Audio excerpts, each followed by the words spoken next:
You can always tell who won't last. They're the ones talking the loudest. They walk into rooms and announce their value before anyone has asked. They speak of goals they haven't touched, victories they haven't earned, and plans they've barely sketched. Their mouths move faster than their minds. Their lips chase validation like it's oxygen. And you sit, you watch, and if you're smart, you say nothing, because you know something they don't. You've seen what happens to the man who can't stop performing. You've seen him rise fast and burn faster. You've seen his brilliance dissolve under the weight of his own need to be seen.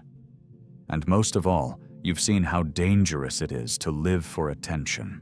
There's a sickness in modern ambition, a compulsion to be admired before we've done anything admirable, a hunger for applause louder than the inner voice of reason. People think they're building empires, but all they're doing is building audiences. And audiences are fickle. Audiences turn. Audiences expect. And when you can't feed them anymore, they devour you instead. This is not how you build power. This is how you destroy it. Let's be very clear about one thing. The world doesn't respect the man who shares everything. It studies him. It prepares against him. And when the timing is right, it strikes.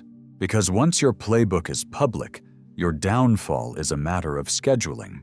You see, Machiavelli didn't write for dreamers. He wrote for survivors. He didn't whisper to the loud. He whispered to those in shadows, the ones who understood that dominance isn't declared, it's executed. Quietly, precisely, unforgivingly. Power, real power, does not ask for your attention. It demands your submission without ever having to raise its voice. And yet, what do? We live online. We narrate our moves like insecure chess players. We crave likes as if they translate to legacy. We confuse seen with strong and transparent with untouchable. But here's the twist.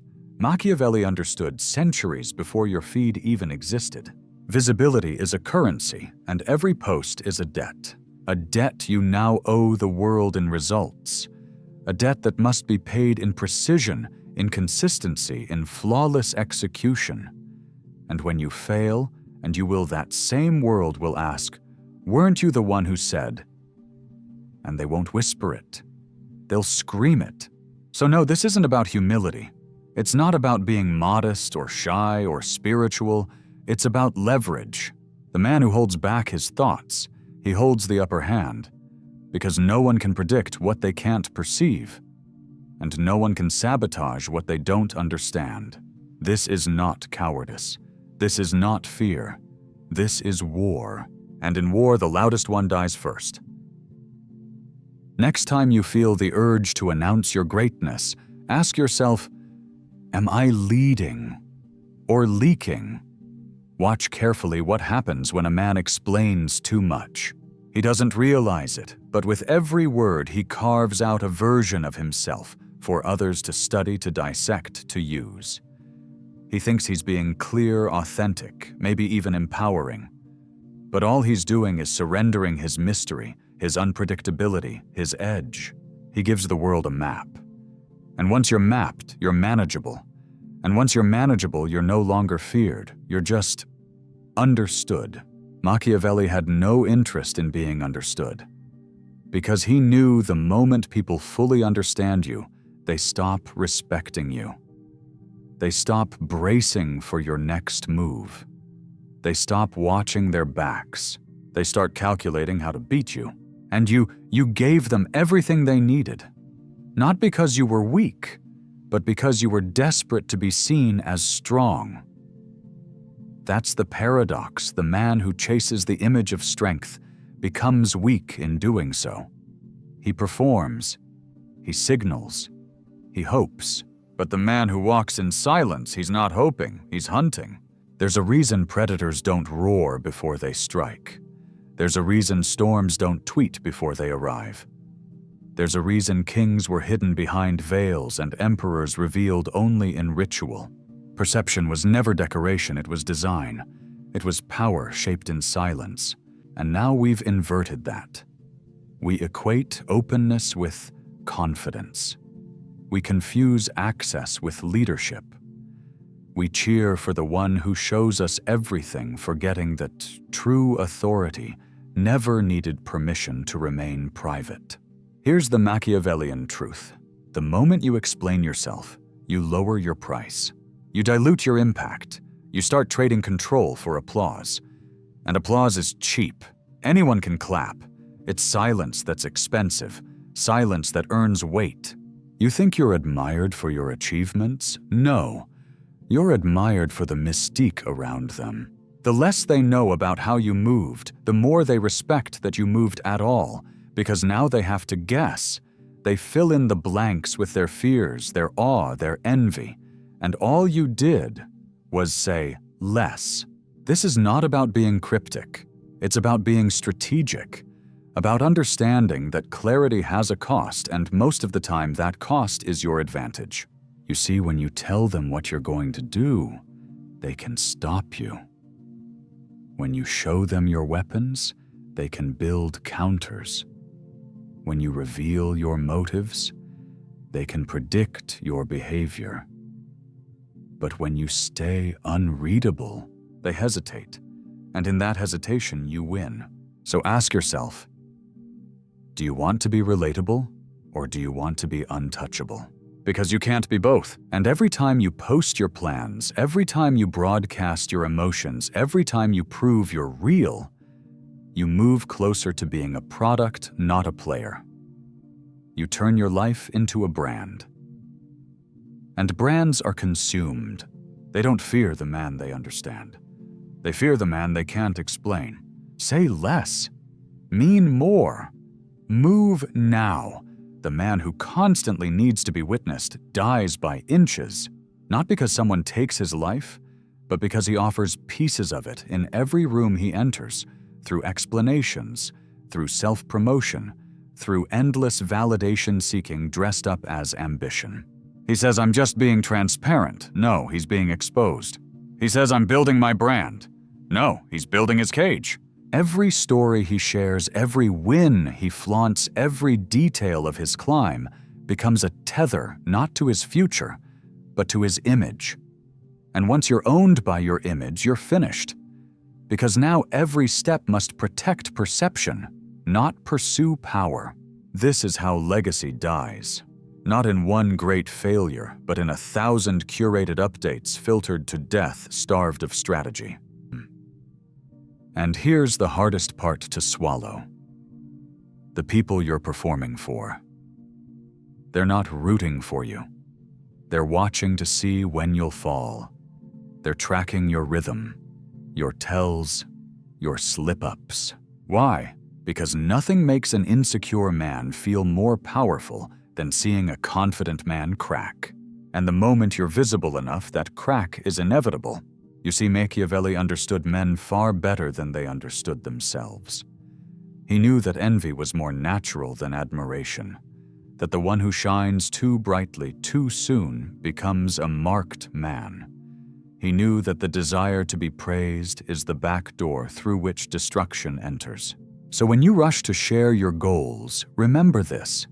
You're not inspiring people, you're giving them coordinates. You're not leading, you're broadcasting your battlefield.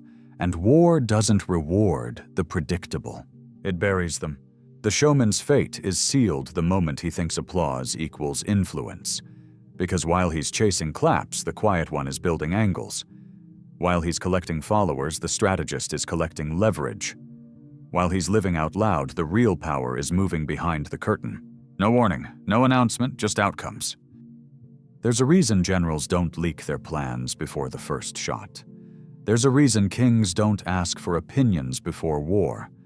And there's a reason your loudest critics will always be your most loyal spectators. Not because they admire you, but because they're waiting for your weakness to surface.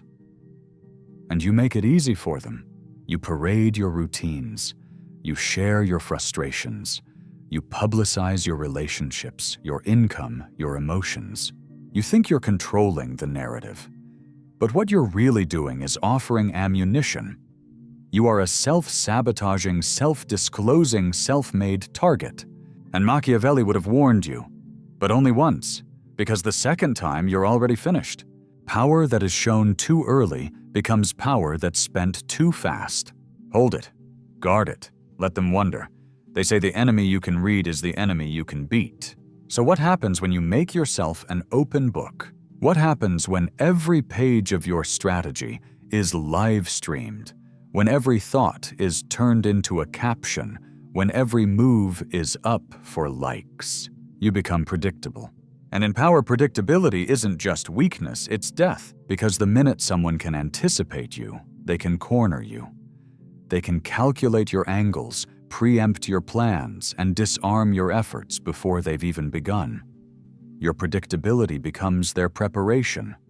Your transparency becomes their blueprint. Understand this.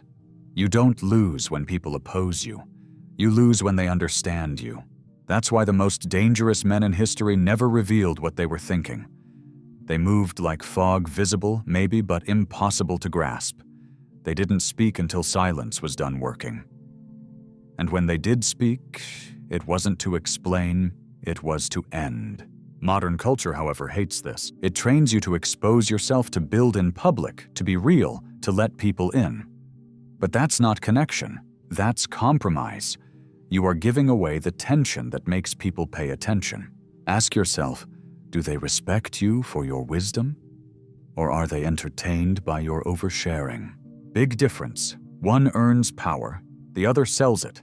Because here's what happens when you become explainable, you become dismissible. They stop fearing your next step because they already saw you rehearse it on a story. They stop bracing for your moves because you already told them where you're heading. They stop adjusting to your presence and start judging your process. And judgment is the first step toward dismantling. No one destroys what they revere. They destroy what they've decoded. The moment they know how you work, they stop working to understand you. They start working to undo you. And you handed them the tools. This is why silence isn't absence. It's armor. It doesn't make you irrelevant. It makes you dangerous. Because now they don't know. And people fear what they don't know far more than what they think they've figured out. That's why the Machiavellian mind doesn't speak to be understood. It speaks to unsettle. It doesn't act to impress. It acts to position. It doesn't seek attention. It demands adjustment. Power is not a performance. It's pressure, unseen, unrelenting, untraceable.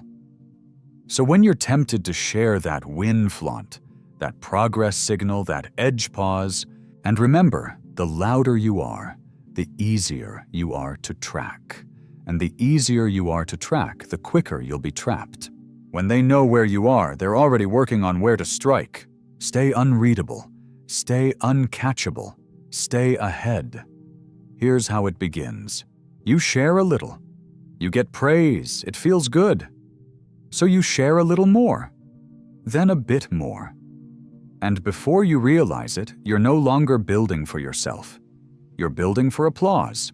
That is the birth of the showman and the death of the operator. Because when your moves become a performance, they stop being strategic. When your focus shifts from outcome to optics, from execution to entertainment, you've already lost control. Not just of the narrative, of yourself. You've trained your brain to seek recognition, not results. And when that recognition fades, as it always does, you're left scrambling over sharing, over posting, over explaining, doing anything to reclaim the high you once got from being seen. You're no longer a builder. You're a puppet on a string pulled by a faceless crowd. Machiavelli wouldn't pity you. He'd warn others to learn from you, because the showman is never feared, only followed. And followers are fickle. They'll cheer as long as you feed them. But starve them for a moment, silence them for a day, and they'll turn. Because you didn't build loyalty. You built dependency. You conditioned them to expect access. You taught them to expect explanations. You handed them entitlement disguised as engagement. And now they want more. More details, more updates, more of you. But there's nothing left. You gave it all away in exchange for digital applause. Meanwhile, the strategist said nothing. Built in silence. Failed in silence. Won in silence. And when he finally emerged, the room didn't cheer. It adjusted. Not because he demanded attention, but because he reshaped the room with presence, not performance. That's the power the showman never gets. Because by the time he craves respect, it's too late. He's already been laughed at, dissected, copied, and replaced. And it's not personal, it's structural. Those who perform too often become caricatures of their former selves. Because the more you talk, the more predictable you become. The more you explain, the easier it is to imitate you. And the more visible your rise, the more enemies you attract, not for what you've done, but for how loudly you celebrated doing it. The showman believes his energy is contagious. But what he spreads is vulnerability. Every flex becomes a point of attack. Every confession becomes a weapon against him. Every overreach becomes a record of his desperation. The showman is loud, but the quiet one. He's lethal, because no one knows what he's holding. No one knows when he'll strike. And by the time they realize it, it's already done. You don't need to be watched. You need to be remembered, and that only happens when your silence lingers longer than their noise. Let the showman perform. Let the strategist plan. And when the curtain drops, we'll see who's still standing. There's a certain kind of man who terrifies a room without saying a word. He doesn't posture. He doesn't correct people. He doesn't jump into debates to prove his edge. He just sits, watches, listens, and people can feel him. Not because he's loud, but because he's unreadable. His silence doesn't signal absence. It radiates control. He knows something. He's seen something. He's prepared something. You don't know what, but you know it's there. And in that knowing without knowing lies the edge. This is the discipline of the invisible, the lost art of restraint. And it separates those who lead from those who announce. See, everyone wants influence, but few are willing to earn the kind that doesn't need to ask for attention. Because that kind of influence, it's built in silence, one layer at a time, while the rest of the world is busy performing. We live in a time where silence is misread as weakness, where mystery is mistaken for a lack of confidence. But that's only because we've confused broadcasting with brilliance. You want to know what Machiavelli really mastered? He knew when to shut up. He saw what happened to those who revealed too much. Princes, merchants, commanders undone not by their mistakes, but by their mouths. They exposed their ambitions before they had the leverage to protect them. And once their plans were public, they were vulnerable, not just to opposition, but to betrayal. Because the moment you let people know what matters to you, they know where to hurt you. They know what to block. They know what to ruin. So why speak? Why expose? Why narrate your rise when silence sharpens it? This is why restraint is power. Not restraint of action, but of exposure. It's not about doing less. It's about revealing less. Because when your words are rare, they carry weight. When your moves are quiet, they gain momentum. And when you deny the world access to your inner workings, they have no choice but to speculate. And speculation breeds power. It keeps people guessing. And guessing is exhausting. It puts them on edge. It makes them reactive.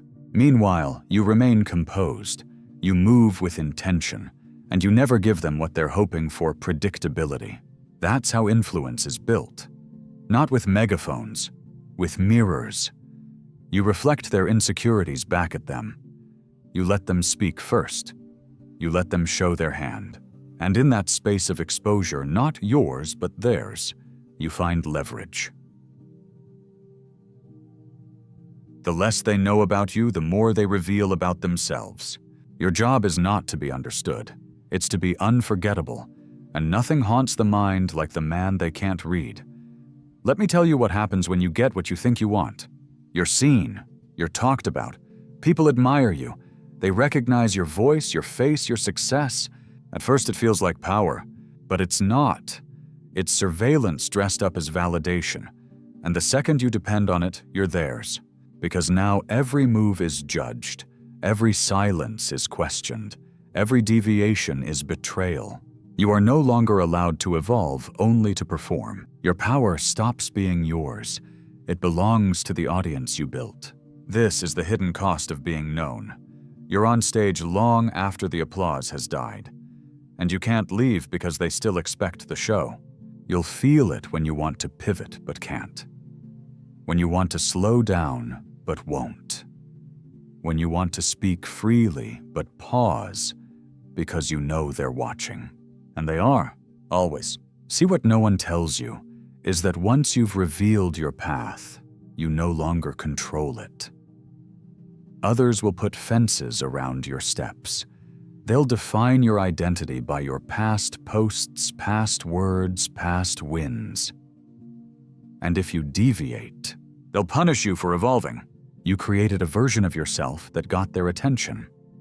Now you have to keep feeding it, even if it starves the real you. That's why the most powerful figures in history weren't the loudest. They were the ones who appeared suddenly and changed everything. Not because they asked for permission, but because no one knew how to stop them.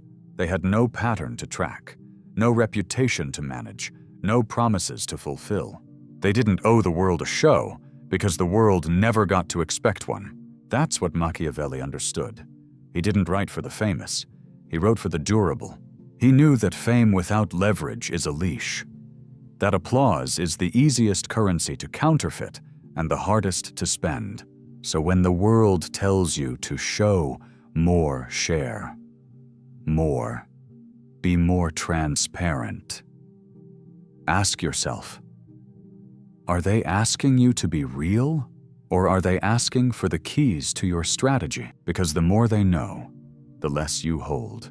Well, power begins where explanation ends.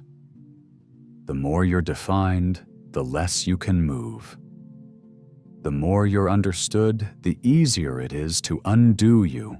Your freedom is not in being praised. Your freedom is in being ungraspable. Here's what they won't tell you. The world isn't looking for someone to follow. It's looking for someone to dissect, someone to judge, to mock, to mirror, to mimic, and then to destroy the moment they stop being entertaining. So if you want to win, truly win, not impress, not trend, not go viral, but dominate, outlast, and reshape the game from the shadows, then you need to understand the final rule. Visibility is a liability, mystery is a weapon, silence is survival. Not silence born of fear, but silence born of mastery. When you speak, do it deliberately. When you move, do it surgically. And when you succeed, let the world find out after the fact. Not because you're hiding, but because you're designing. This is not a gimmick. It's not a tactic. It's the difference between men who build castles and men who build legacies. Castles can fall. Legacies bend the future. And those who bend the future rarely announce their intentions. Look back at every ruler, every general, every architect of real durable power. They all had one thing in common. They were never where the world expected them to be. They didn't need the crowd. They didn't seek applause. They moved in silence. They made others move. Machiavelli didn't write The Prince to flatter leaders. He wrote it to expose what leadership really takes. Cold clarity, quiet cruelty, unflinching strategy. And none of it. None is compatible with the need to be liked. Because the man who needs to be liked, he softens his blow. He hesitates when he should strike. He explains when he should execute. He compromises his edge for the comfort of applause. And one by one, the audience he worked so hard to impress starts to see him as common, as familiar, as safe. And no one fears what is familiar. No one follows what is safe. And no one, absolutely no one, builds empires by being predictable. So stop chasing visibility. Stop feeding your need to be admired. Start watching. Start moving. Start making silence your strategy. Because the man who shows off may win the room, but the man who says nothing and moves everything, he wins the war. Do. Let them talk. Let them tweet. Let them perform. And while they do, build. In silence, without apology, without permission, without needing to be seen. Because when you no longer crave attention, you control it. If this message struck a nerve, don't just nod. Write it. I move in silence. Let the noise have the stage. Let the crowd chase spotlight. You hit subscribe not for content, for strategy, for clarity, for the kind of power they can't predict. Turn on the bell, because when the next video drops, it won't ask for your attention. It'll demand it quietly, irrefutably, just like you.